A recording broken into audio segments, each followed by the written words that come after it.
golf, whiskey, meat, business.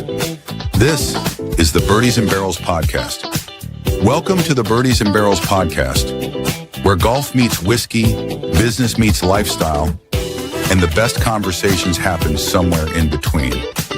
Broadcasting from Birdies and Barrels Golf Lounge, a space built for pure swings, strong pours, and real connection.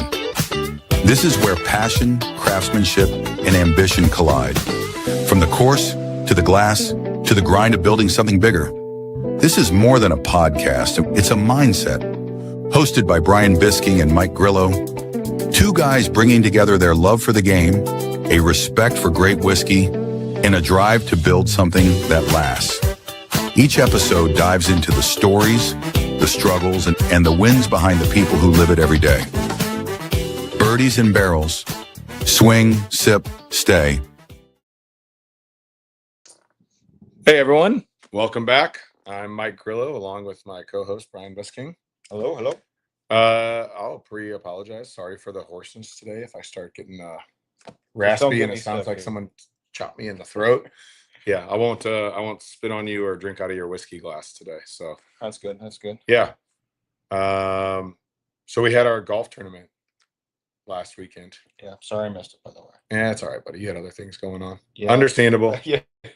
Understandable. Yeah, it was Plus, you guys would have got hammered with rain anyway. I know. And left early. Allie was on the couch because I mentioned to you, she had iron infusions. They had to literally inject iron into her because my wife's 8 months pregnant, and it's she was anemic. And so anyways, long story short, she's laying on the couch and it just starts pouring, and it poured for an hour.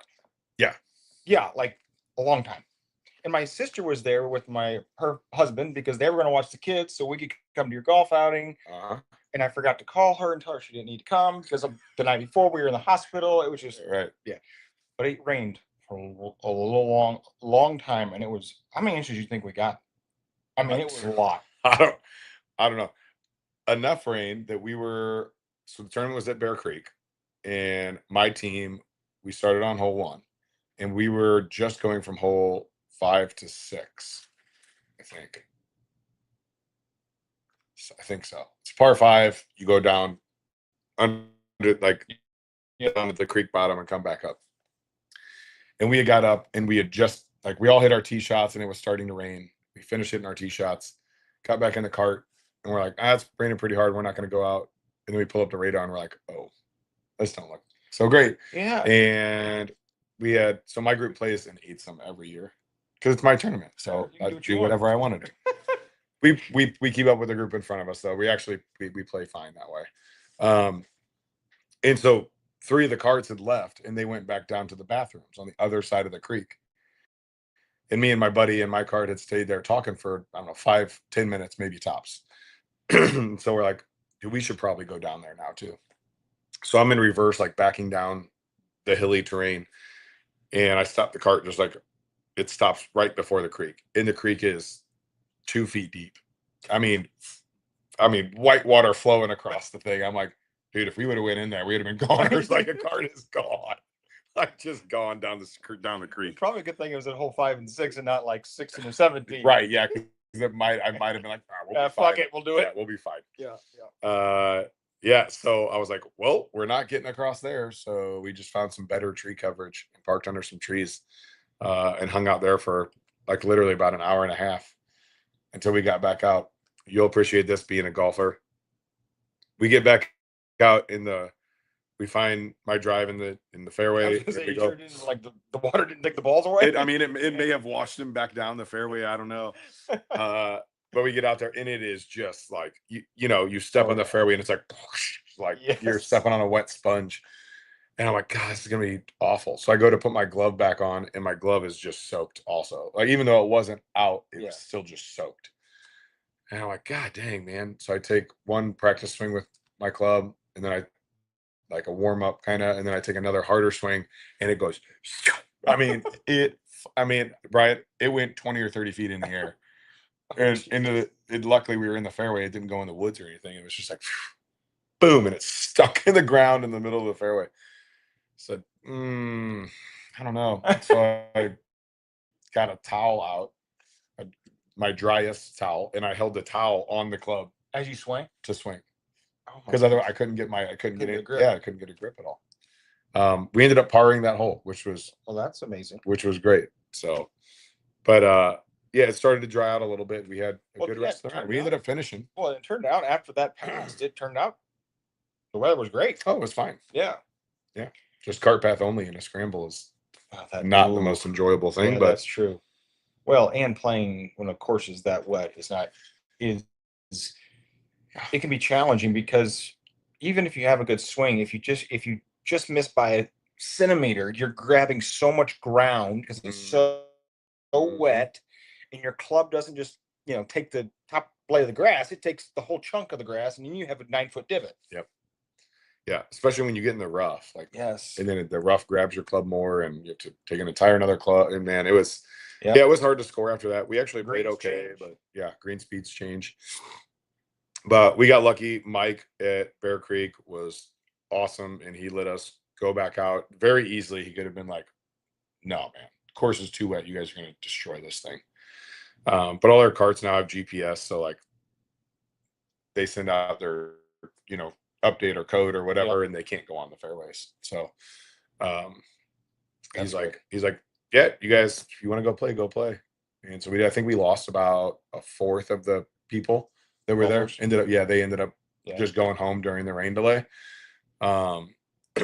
Which it was way too early to call by half an hour in. Yeah. And then he's calling me, he's like, "Do you want to call it?" And I was like, "It's only been raining half an hour, man." Like, everyone here has decided they were going to be here until at least 7:00 tonight. Right. So, like, what are we in a rush for? Right. You got free beer. There's plenty of beer. Hang out with your friends and drink. I don't care what you do. Yeah. But we ended up having a bunch of people leave. Not a bunch, but a fourth of the tournament leave. It was 160 people. So that impacted your dinner that night. We did, which was we had a bunch of leftovers still, not as much as I thought we would have, because I was literally walking around. I was like, "Go get seconds. Like, take as much pork as you could possibly eat tonight." So yeah, we ended up not having as much as I thought we were going to have extra, but we had a good amount extra still. Surprisingly, beer wise, we did not have that much extra.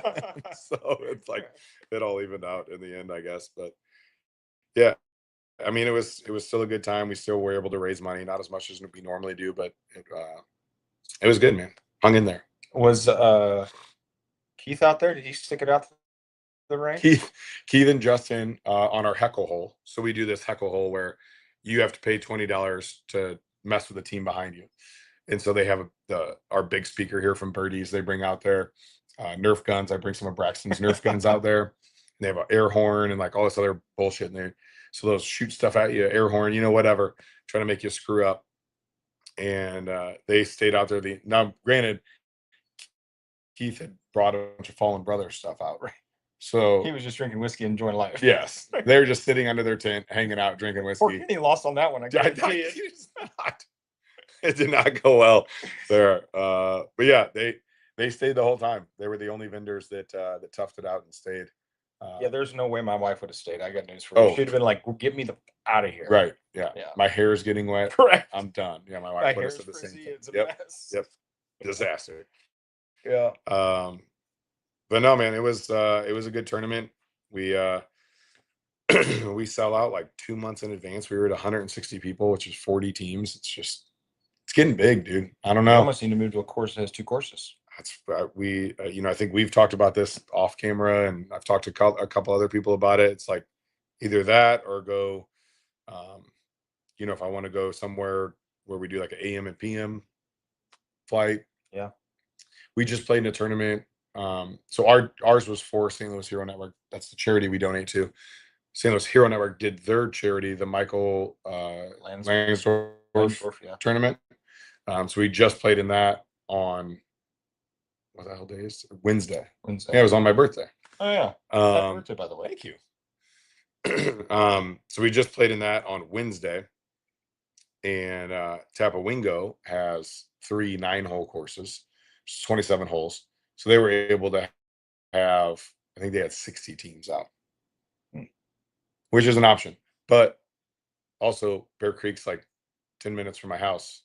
Yeah. that is not 10 minutes from my house. I don't know. Like there's a lot of running around to do to get the tournament ready. So Wingo's out there. Yeah. I mean, it really is. I mean, a beautiful course. At least it used to be. I haven't played Tap Wingo in years. it was love the course. Like it The was last time I played, it was gorgeous. it was super fun. We had a blast.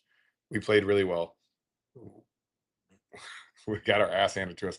I want to say what the winning score was, but it was questionable at best. So I don't know if I ever told you this, but I know you know my mom passed away when I was younger.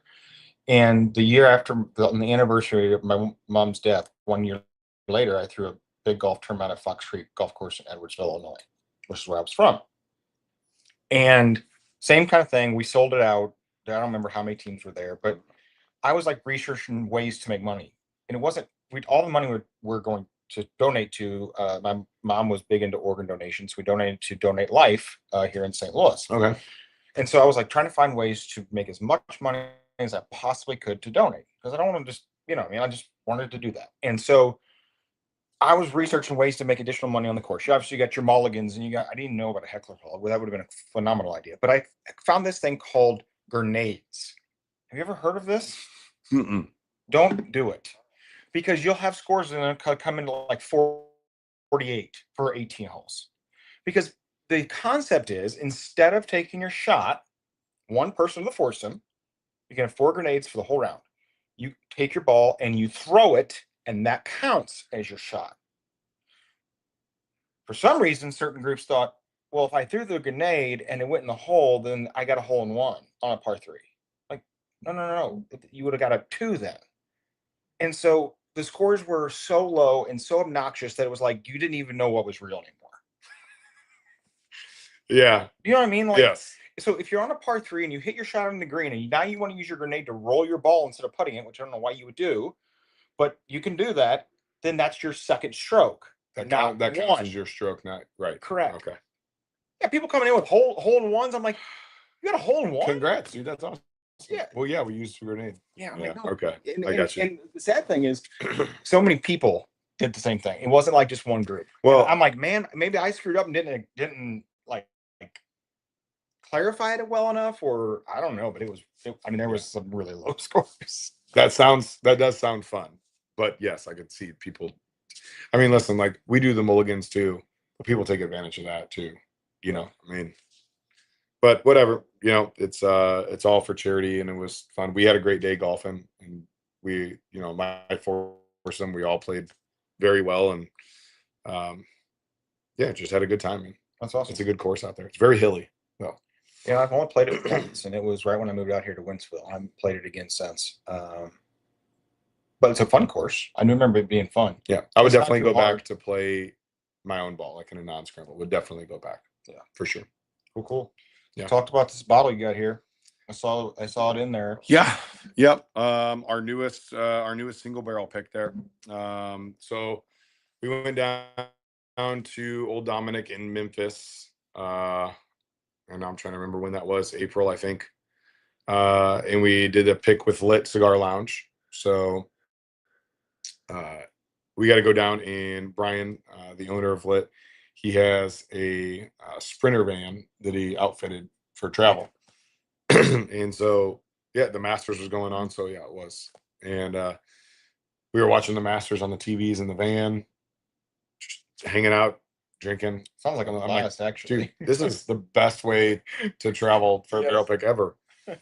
Yeah, so we went down. We had six barrels that they selected for us to try from.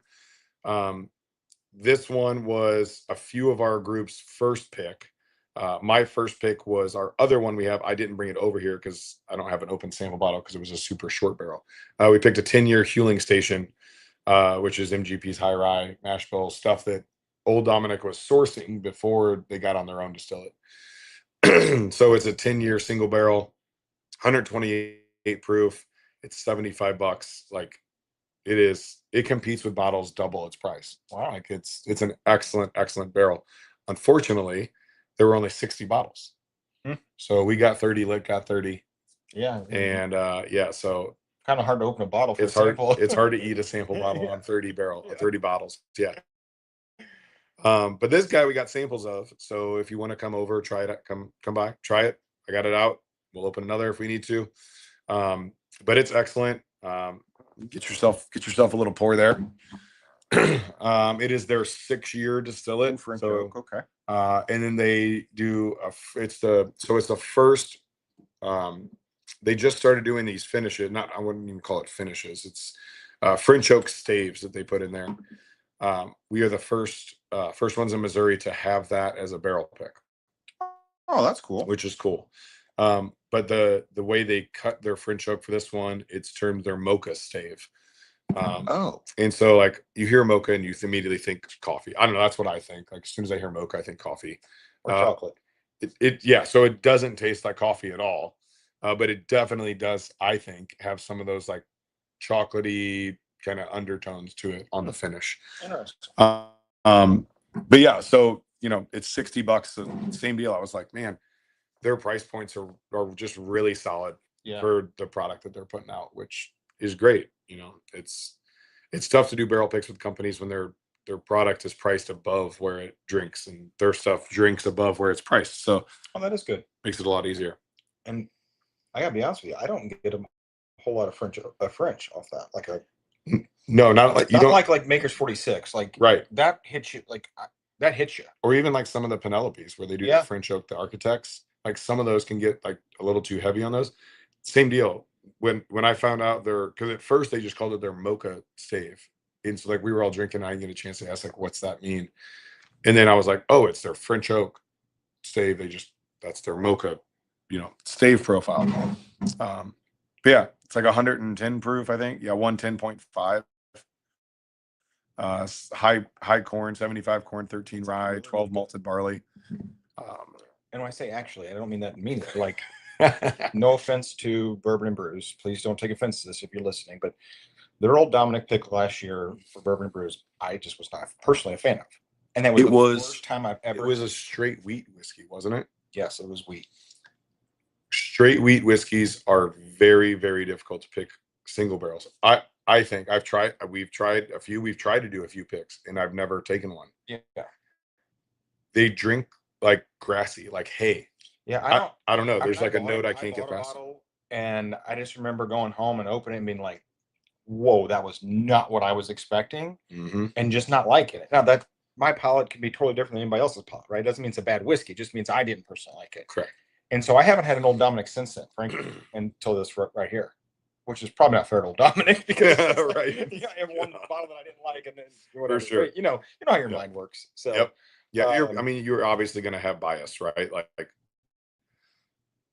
you get that way towards any brand. But that's very, very good. And your mocha on the back end is where I get it. Yeah, for sure. On the finish is where I kind of pick up those like chocolate undertones, and yeah, it's really good. But I don't get the French that it says on the bottle. I don't. Like sometimes I think the French oak can be a little dry. Like you get a little like too much of the tannins out of that French oak. Some of those that do like the maple. You had didn't you do who was the pick that you had? And I bought like probably 4 bottles of it. Middle West, was it Middle West that you had the pumpernickel rye, yes. And then you had, was it a maple? That was a wheated bourbon. But was it finished in something? Mm-mm. No. Not from Middle West. No. Did you have a maple something? I know I bought a maple something from you. We did that breakfast one with Blacksmith a while ago, but that was like maple and bacon. So that would be pretty. No, it wasn't it either. I don't know. Maybe it was somebody else, but it was like tasted like you were eating syrup. Like it was too sweet. There was too much maple. And I don't think this one has too much of anything. It's actually really, really smooth. No, I think it's very well balanced. Uh-huh. Yeah, like I said, man, for $60, like $60, you can't beat that. Yeah, I would. Perfect gift for I'd Father's buy it over Day. again. There you go. Just saying, it's not bad. So we actually, we just got in. You'll have to check them out when you leave today. Penelope came out, and I'm sure the Penelope fans out there have seen the Architects of Golf. Oh, I see them online. So the front of the bottle has like a hole on it. Well, the bottle is. I wish I should have brought it over here. Like we literally just got them in 10 minutes before I came over here. The back of the bottle has a scorecard, and the names are like notes.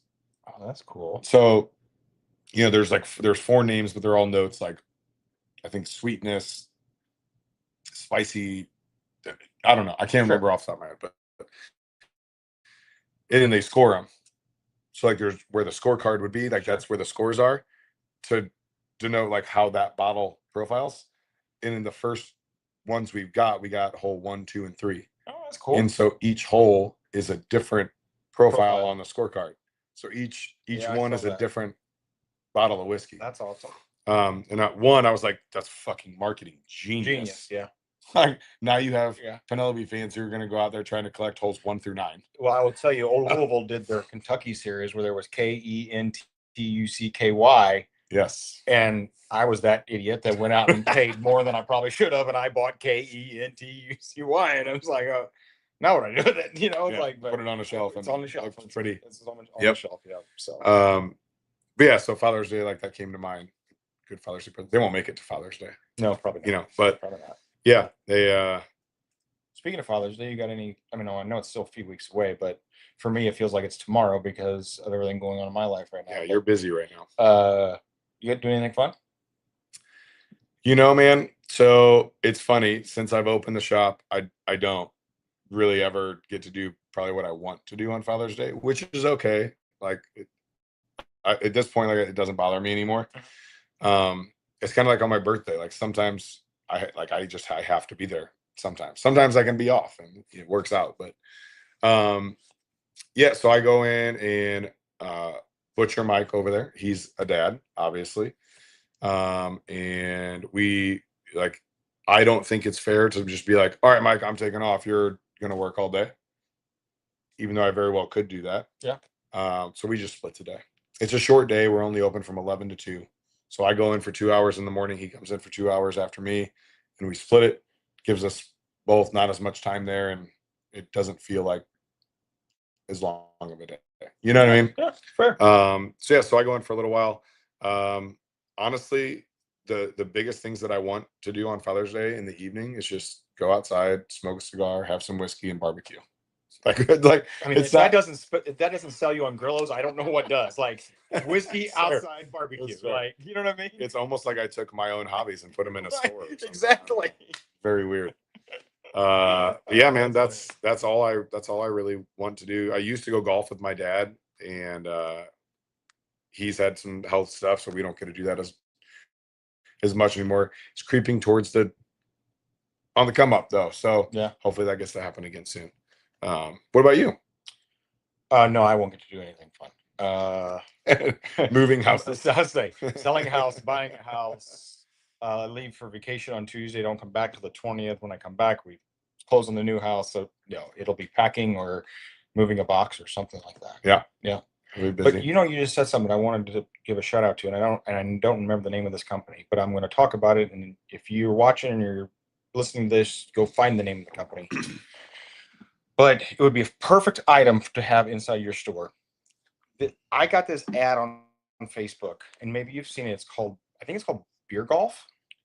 And it comes in 2 pint glasses. There's 2 pint glasses, and there's a scorecard pad, with a bunch of scorecards.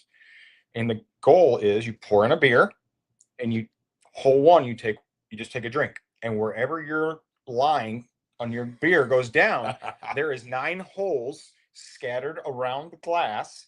And on each green, there is like 3, 2, and 1. 1 is obviously what you're trying to get. There's sand traps by the green. There's water by the green. And if you get in there, you get 5, 6, things like that. And the goal is to have the lowest score when you finish your beer. Are all the holes on one glass? Yes, just all the way around it. That's awesome. It is so much fun. And you would think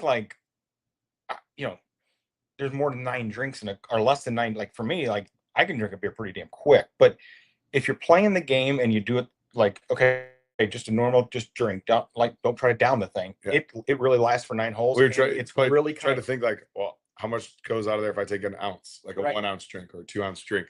And that's awesome. But what's funny about it is like you're mentally thinking, okay, how much should I drink to try to do this? I don't want to drink too much because then I'm going to be in the rough or the sand, but I don't want to drink too little.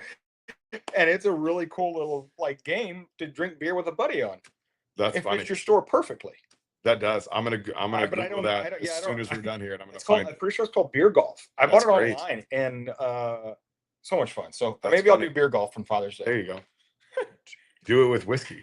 Oh no, that would turn bad, bad real quick. Because that's like a 16-ounce pint glass. So like you're talking about like the not necessarily drinking games, but it reminds me. I saw this video the other day of a guy who I follow, and he does like silly challenges on the course. And by challenges, I mean like drinking and something related challenges. So one of the days he's like, all right, every hole, one beer, and new 6 milligrams in and it was or maybe that one was a buzz ball. I know you've seen those buzz ball drinks. Have you ever had one? Horrible. Terrible. They're horrible. I think it was like a buzz ball, a beer, and a 6 milligrams in. And he had to do that every hole. Oh Jesus. And the guy's like a plus handicap golfer. And he does YouTube content. It's hilarious. Hilarious, yeah. But like you watch him like progressively throughout, and like by the end he's wasted and he's still shooting like close to par golf. So it was really funny. I was like, that'd be entertaining to try sometime for content for birdies. As long as you had a day off afterwards, because I would be sicker and shit. Yeah. Like I couldn't do it, and I was like, oh, I could probably do that on the sim. And then I was like if I'm playing on the sim though, I can get done in 45 minutes. I can't drink 9 beers, 9 buzz balls, and 6 milligrams in 45 minutes. I'd probably die. You probably would. You probably would. So it'd have to be on a real course or come up with something different to do on the sim. I don't know. I also saw you got a Father Day special for Birdies and Barrels, right? Yeah, we do. Yeah. I just pushed that out today. So first month free. There you go. Yeah. First month free. For whatever membership you do. So they start at $100 and go up from there. So you can get anywhere from $100 to $300 free. I mean, that's a good Father's Day gift. If they like golf and they like hanging out in this environment, sports in general, like, yeah, man, it's a good time. Yeah, that's awesome. We were just up here. So Wednesday we had the tournament, and then we had our whiskey and wedges night up here after the tournament. So that was a long day for me. I can only imagine. But man, we had a blast. We played a bunch of close to the pin stuff, and then we did a couple 4-man scramble teams, and we were competing up here at the end of the night, which was entertaining because everyone had been drinking at that point.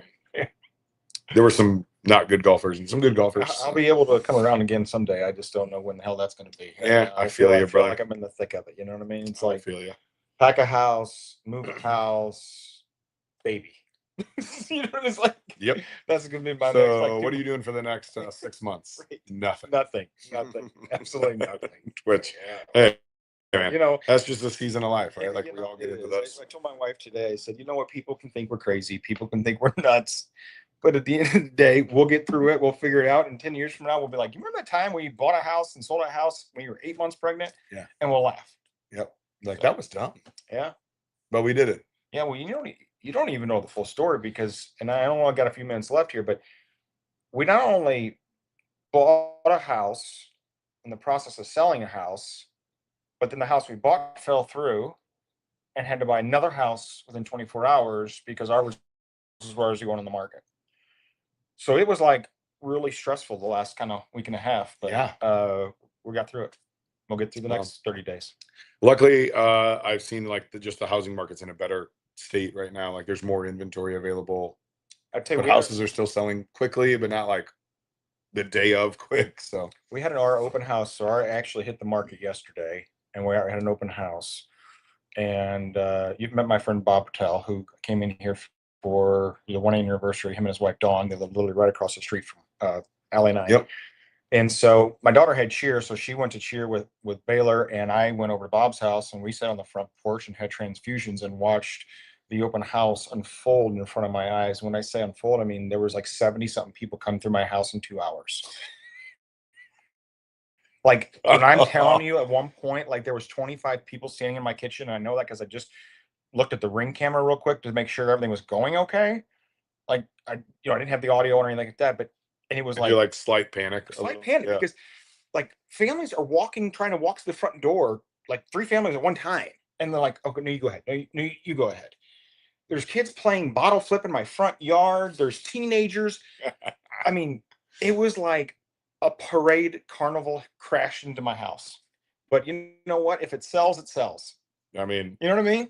I do. Yeah. So And it was worth it. It was crazy, but That's wild. yeah, it was very wild. Did you get any offers yet?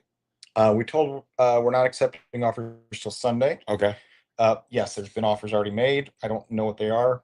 I don't want to know them until I see That's all of them fair. in front of me. All of them one time. I got it. But yes, Makes sense. I know there's already been 2 offers made, and my realtor expects at least 3 to 4 more. So Yeah. I wouldn't think you'll have any problems, man. It's a beautiful house. thank you. We put a lot of work into it. Kind of sad to see it go, but I'm excited to get closer to Whitmore, and get closer to Yeah. Potterville, where we spend a lot of time. It'll be great for our family and Yeah. good for us. And we can do maybe some podcasts on the course at Whitmore. So that would be fun. I was there this All right. morning. We'll have all kinds of potential future. Yeah. fun. I tell you what, my kids were swimming this morning at Whitmore because we have like 7 more showings of the house today. So they had to get out of the house. So they just went to Whitmore's pool. And so I stopped by real quick just to say hi to them. And the air show is going on this weekend. Yeah. And from the Whitmore pool, like you had a front row seat there, like because you can see Chesterfield is is really right there. Blue Angels flying over. Yeah, it was cool. Yeah. It was really cool. That's awesome. Yeah. So Well, I know you got to get out. yeah, of here. I gotta got a hard- jump. You got a hard Hard day. stop here, but it's good to be back on here. Unfortunately, we won't be back here for a couple weeks, as I just mentioned. I'm leaving for vacation next week, but Yeah. Maybe I'll get a guest and do something. Yeah, Probably not. I don't know how to set all this shit up, Brian. well, you're more than welcome to try. But I'm going to be honest with you. I know some of your technical skills, and probably not going to happen. I mean, you're not wrong. It's fine. You couldn't figure out how to It's log not- out of Facebook. It's not my strong suit. It's not my strong suit. That's Sometimes. all right. We all have our strengths, right? God help me when I'm like 80 and my kids are like, Dad, you are ridiculous. My father-in-law was the CIO of Centene Corp, and he doesn't even know how to turn a computer on. So you got your strengths somewhere. Yeah, that's all right. We'll work it out. All right, guys, we'll see you back here in a couple weeks. Thank you for watching. Shout out to Grillos, Birdies and Barrels, and Fairway Fathers. Also, we have great Father's Day specials out there on our website for those who are interested. We'll see you guys back here soon.